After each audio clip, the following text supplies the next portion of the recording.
বিশ্বকাপ বাছাই পর্বে একই রাতে হোঁচট খেল ফুটবলের দুই জায়ান্ট দেশ ব্রাজিল ও আর্জেন্টিনা।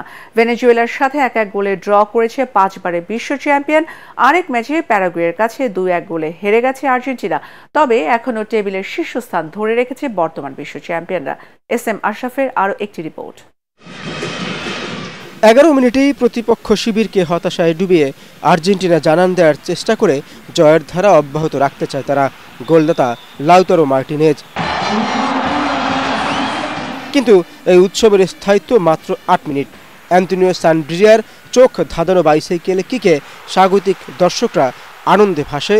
ম্যাচ সমতায় 1-1। প্যারাগুয়ের উৎসবের রাতটাকে আরও দীর্ঘ করেন ওমর আলদেরেতে। 47 মিনিটে তার হেডে গুস্তাভো আলফারোর দল পেয়ে যায় রেকর্ড করা এক জয়। বিশ্বকাপ বাছাইয়ের এক সংস্করণে এ নিয়ে দ্বিতীয়বার ব্রাজিল ও আর্জেন্টিনাকে হারানোর স্বাদ পায় প্যারাগুয়ে। আরেক ম্যাচে ভেনেজুয়েলার বিপক্ষে বল দখল আর আক্রমণে এগিয়ে থাকা 5বারের বিশ্ব চ্যাম্পিয়ন ব্রাজিলকে 43 মিনিটে এগিয়ে নেন রাফিনহা। তবে এই লিড তারা ধরে রাখতে পারেনি।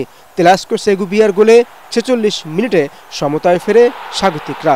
17 পয়েন্ট নিয়ে টেবিলের 3-এ আছে Brazil. SM Ashraf, ATN Bangla.